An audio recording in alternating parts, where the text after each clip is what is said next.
So we're to the video where we talk about how to make it happen. Because sometimes, whenever our students are trying to learn content, we know that the best source of knowledge is typically their teacher. It's you. You're the expert. You know your kids, you know your standards, your learning targets, your objectives for the content that you're teaching. And you are the best person who can give your students the instruction that they need to be successful. So, we're going to focus on two ways to create video. And I know that one of these looks very familiar, Screencastify. We are very fortunate in our district that we have a premium subscription to that, so we have unlimited access to its video creation tools. But I'm also going to talk a little bit about TikTok. Now, before you shut me off on this, hear me out. I completely understand that TikTok is dangerous for students. We do not want our kids on TikTok because they will fall down a rabbit hole. And if they're not 13 years or older, it's illegal for them to have an account. But you can create videos on there and download them and put them in your Google Drive or on a site or slides or Padlet or wherever. And you can keep them private to where not everybody can find them. So don't freak out on me. And it is okay if you use something different from this or from this to create content. It's completely fine. So go to the next slide. I want to start off by telling you a little story. Reflection is key.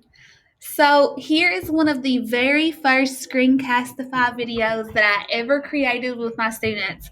And I know that this video was so engaging because it talked about balancing chemical equations with Miss Pollard. And who does not want to learn how to balance a chemical equation? It's like a piece of cake. I'm joking. Balancing chemical equations is a very abstract way of thinking, and a lot of students struggled with it. But I knew that if I made a video showing them how to do it, they could watch it, pause it, work out their problem, and then start back as many times as they needed to. So I created a hyperdoc, and if you don't know what a hyperdoc is, I have a session for it. And it was engaging. Like, it was broken up into the station rotation activity to where the students had a video of me to watch, and I broke it up into hands-on components, and it had the student choice board on there. However, the video that was embedded on this hyperdoc, which you can see right here, was 9 minutes and 32 seconds long. Now, this was for 7th graders. Do you know how many 7th graders watched it? I don't know. Not many. Because they still struggled with this activity. But when was the last time, other than this professional development opportunity, that you willingly watched a 10-minute instructional video? It's probably been a while. Whenever you open a video and you see it's longer than like 5 minutes, I know what I do. I'm like, I'm going to find something different. So, what happened with my students? I got too technical, and this is an actual comment that was left on that assignment. Miss Pollard, I'm still confused. Even though I made a 10-minute video. And I'm sure that some of you have been in that same boat. You're like, well, my students still say that they're confused. We have to chunk the instructional material into bite-sized pieces for them, because our kids' brains can only absorb so much at one time. We have to have a video and then give them some time to explore. So, from that point forward, I decided that I needed to make a plan, because in that video, which I do have linked whenever you get these slides that you can go back and watch, I solved one of these chemical equations and I was wrong. Like, instead of just like restarting it, I was like, well, I'm just going to correct my mistake and show them what I did wrong. That was confusing. So from that point forward, I vowed that I was going to make a plan for my videos. So I have a template here that Catlin Tucker created, and I will link it right above this video. It will also be linked in the slides that you get, and you can make your own copy.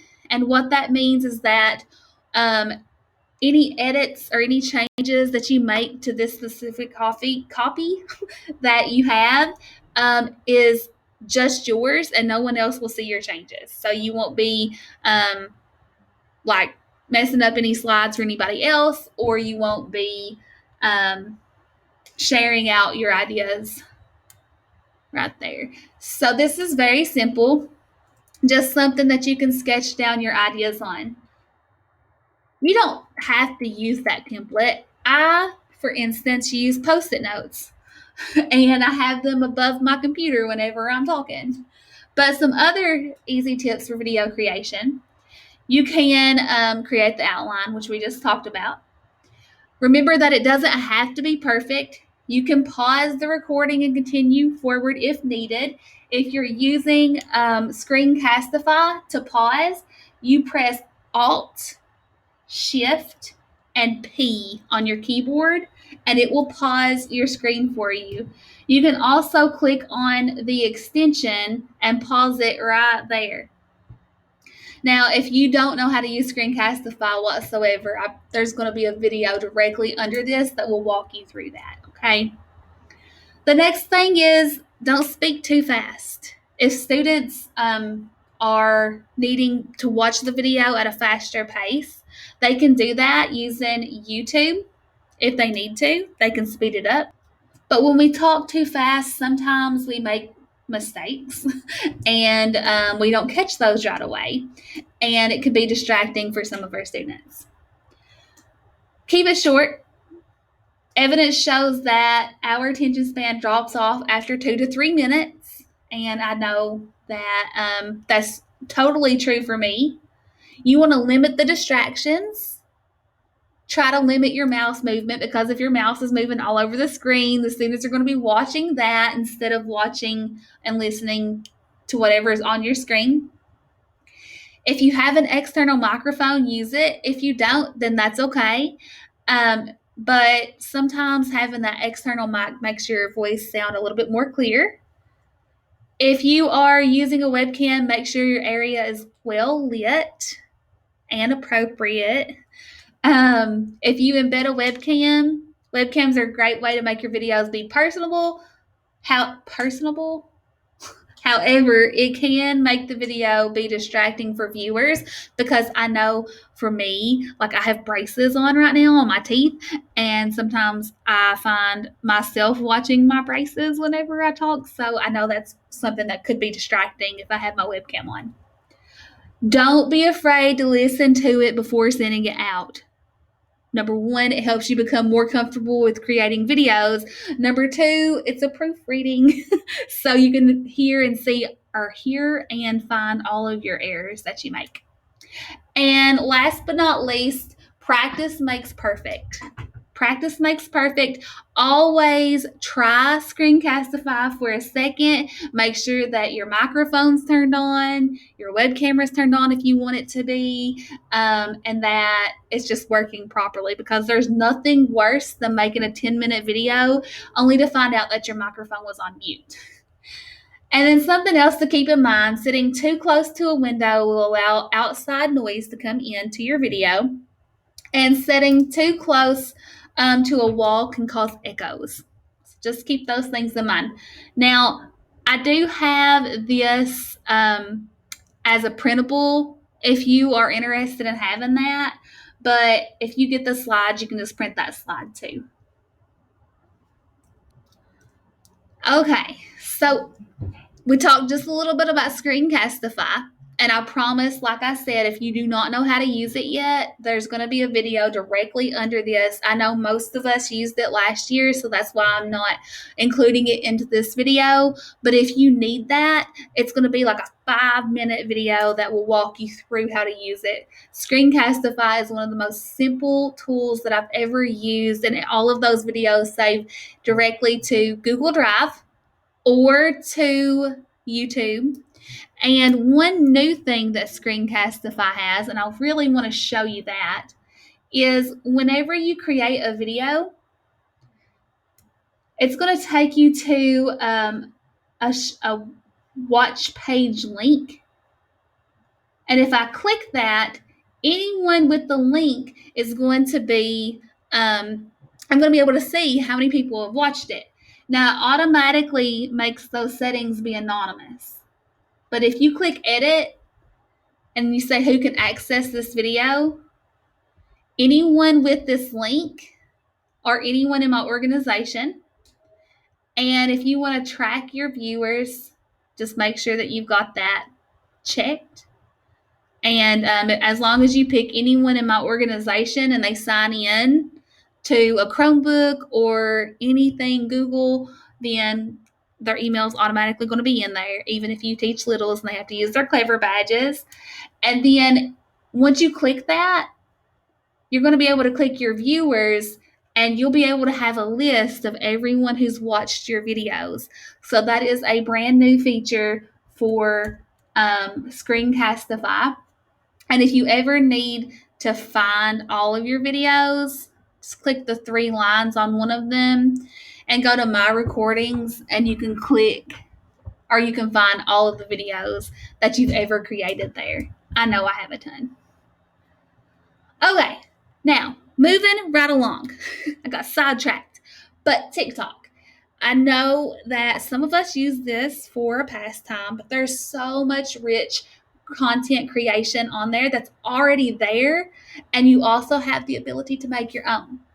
But you just got to be bold and try it. I have here a Padlet that I created for a teacher to use with her students, and it's got different examples of weathering and erosion, and all of these videos are found on TikTok. So I can click on one of these and it's going to share the video. It's small, so I can make it be larger if I want to. And this is just an example of weathering and erosion and why that's important to have the rocks there to help. So we talked about that. And there's just a few more examples too. Oops. So here's another example. I'm going to open it in a new tab as well. And the students can see that the sedimentary rock is actually falling into this body of water. And the students had a chance to talk about why they think that was happening and what they think is going to happen if this continues. So they're just going to see a real life little clip of that. There's other videos on there too. Feel free to go and watch them if you would like. But it's not just about science. I have examples of other contents as well, some videos that I have found and wanted to share with you all.